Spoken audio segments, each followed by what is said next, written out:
A paz do Senhor, Shalom, meus queridos. É o evangelista Samarone. Nesses dias tem acontecido coisas terríveis. Você pensa às vezes que aconteceu uma atrocidade, aí daqui a pouco vem outra. Você pensa que uma barbárie que aconteceu já acabou, antes de acabar já vem outra.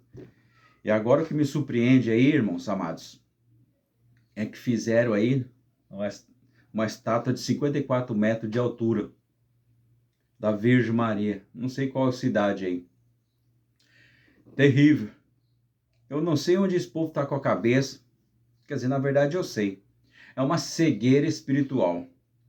Porque se eles lessem realmente o seu livro de verdade, a Bíblia, não aqueles panfletos que eles confeccionam, separando, peneirando alguns versículos, sabe?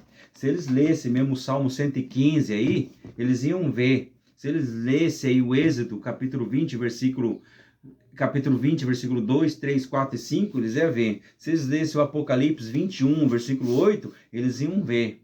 O que você ganha por adorar imagem? Né? Apocalipse 21, 8 fala que ficarão de fora todos aqueles que amam e praticam a mentira, que falam falso testemunho, devasso, se prostitui, os que amam e praticam a mentira, os idólatras, os homicidas, os tímidos, sabe? Fala um monte de coisas ali. Por que eles não lêem? Inclusive, num livro desses que eles têm nas suas bíblias ali, nas suas bíblias, eles têm vários livros apócrifos. A Bíblia deles contém 73 livros, se eu não me engano. A nossa tem 66. Num desses livros que eles têm lá, apócrifo, que é um livro não genuíno, que é o livro Abel e o Dragão. O livro do Abel e o Dragão, na Bíblia católica, nada mais é que uma continuação do livro de Daniel. Só que quando fechou o cânon, eles não colocaram aquilo, mas é um fato verídico, algo que aconteceu de verdade, é uma continuação, mas não colocaram, porque quando fecharam o cânon nosso de 66 livros, eles não decidiram por não colocar, por ser um livro não genuíno, né? Olha lá. E aí, no livro do Abel e o Dragão, no livro de vocês aí, para vocês que são idólatras, para vocês que são católicos, vocês têm essa Bíblia aí com 73 livros, vai ler lá no livro de Abel e Dragão. Abel, que é Daniel, né? Belsazar, que foi o nome dado pelo rei Nabucodonosor, para ofuscar o nome verdadeiro dele, que era Daniel. Dan significa juiz e El, Deus. Quer dizer, a tradução do nome de Daniel significa Deus é o meu juiz, certo? Deus é o meu juiz. Deus vai julgar a causa. E Deus julgou a causa de Daniel. Então botaram o nome dele de Belsazar, para idolatrar lá os seus ídolos lá. Então Bel, que é um nome dos seus deuses babilônicos lá, inclusive Marduk, então colocaram o nome dele de Belsazar. Faz menção a um dos deuses pagãos dele. Então, esse livro de Bel e Dragão, que Dragão é uma divindade que eles adoravam, que era Dagon, né? Na época lá, Dagon.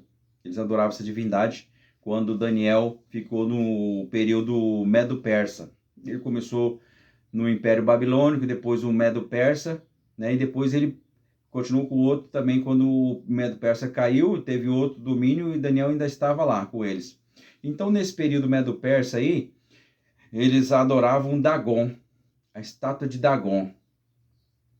Então, Abel e o Dragão, no caso, Abel faz menção a Daniel e Dragão faz menção a Dagon, que era o deus daquele império Medo-Persa. E Daniel, ele teve uma experiência antes, tentaram jogar ele na cova dos leões.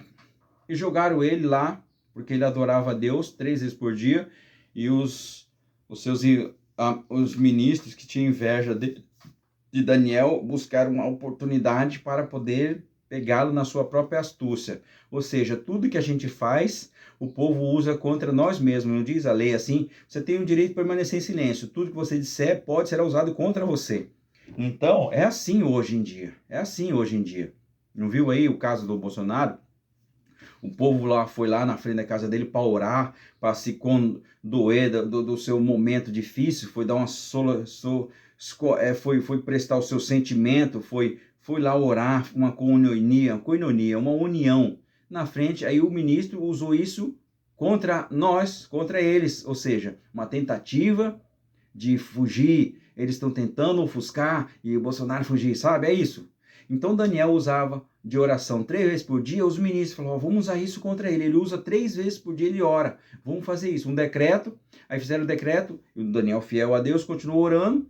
Aí eles pegaram o Daniel e jogaram na cova dos leões. Ele ficou nesse dia, ficou uma noite na cova de leão. Deus livrou ele, graças a Deus. Deus é fiel, livrou ele. E nesse livro de Abel e Dragão, conta também esse momento em que jogaram Daniel na cova do leão. Só que nesse livro de Abel e Dragão, ele ficou 6 dias lá. Aí por causa do que ele ficou 6 dias lá? Por causa dessa história que está nesse livro apócrifo de vocês aí. Vou te falar agora qual é a história. Daniel tinha, por toda a ética moral e a sua fidelidade a Deus, em provar, como já era outro Império Babilônico, o rei Nabucodonosor, Deus pesou a mão e ele ficou por 7 anos comendo capim. Depois ele reconheceu que Deus é Deus de tudo, Deus supremo. Ele reconheceu, Nabucodonosor. Aí nesse Império Medo-Persa, eles veio com essa idolatria, Dagon, inclusive botaram todos os utensílios da casa de Deus no templo de Dagon, sabe? Até que aquele menino, filho lá do rei, lá depois acabou escarnecendo os utensílios e a mãozinha apareceu na parede escrevendo. Isso é outro episódio depois. Mas antes disso, esse episódio aconteceu, isso que eu vou te falar.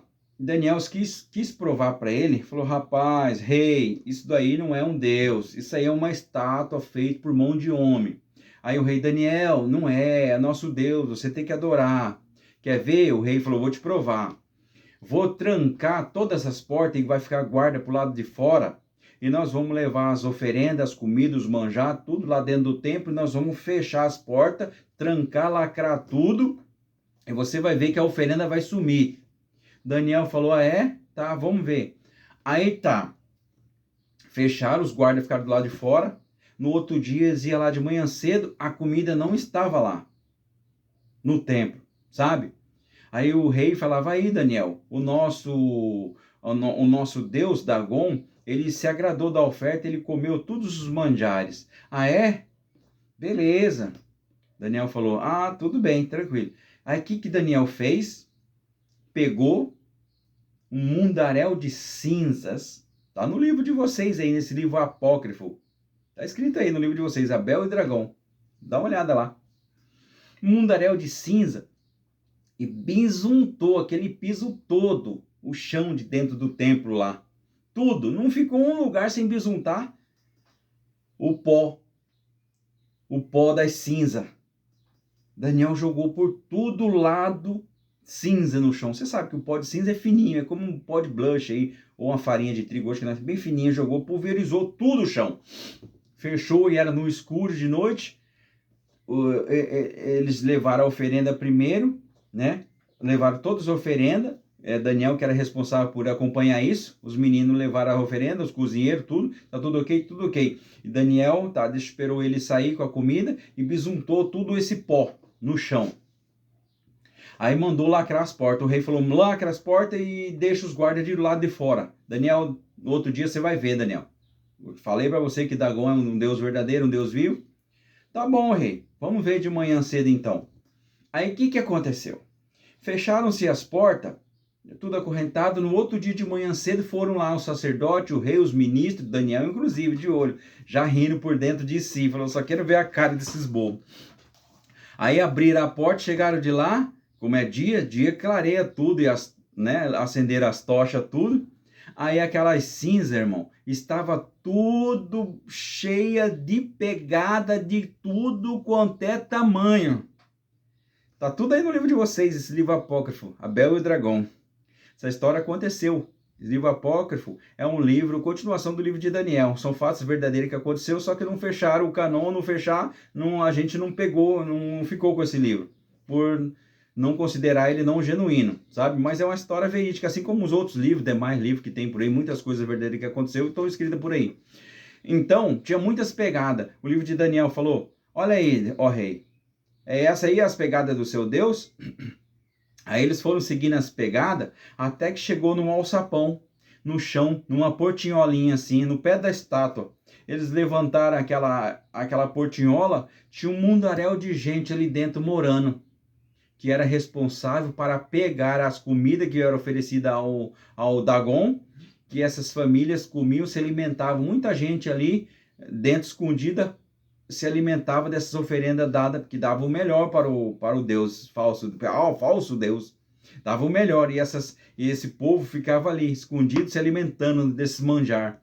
Aí o Daniel falou, aí ó, Dagon vivo nada, ó, olha aí quem pega as oferendas.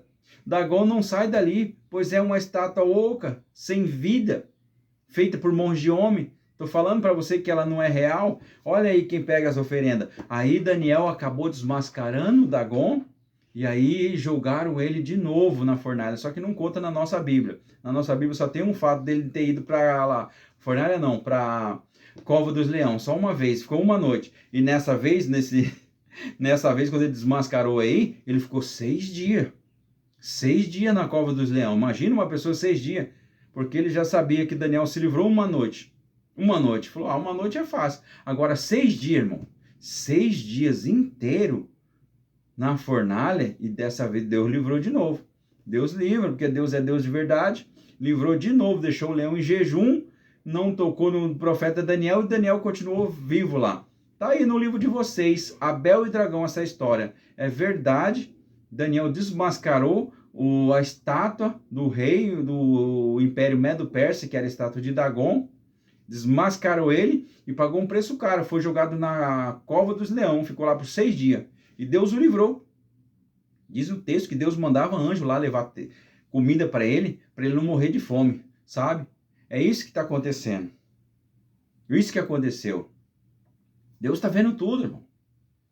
O que tem de gente aí, outro dia aí, um menino morreu de uma forma aí trouxeram para minha cidade aqui um casaco desse garoto, que canonizaram o garoto, aí diz que é um santo. Diz que trouxeram para minha cidade aqui, veio o casaco do garoto, colocaram lá, molduraram o casaco e tem um mundaréu de gente lá adorando um casaco. Vê se tem cabimento um negócio desse. Adorando um casaco, velho, tudo rasgado lá. Ai, sabe, o povo hoje se perdeu. Quando a maioria não é ateu, a maioria é idólatra. Quando não é idólatra, é esquerdista. Quando não é esquerdista, é ocultista. Ou satanista, sabe? O povo hoje está entregue às trevas. Só que Deus está vendo tudo. Deus está atento. E quando Deus há de vir julgar, não sei não, hein? Se preparem, vai ser grande. E Deus já começou a estremecer esse Brasil. Deus já começou o julgamento. Aí, ó. Esse da COP30 aí foi rápido, o juízo de Deus. Tá vendo? Compartilha se você gostou desse tipo de conteúdo. Compartilhe, se inscreva no canal, ative o sininho, vai receber a notificação, você vai estar concorrendo a um relógio folheado, quando eu atingir 1000 membros, tá bom? Fique na paz, eu te abençoo em nome de Jesus. Shalom, shalom, shalom.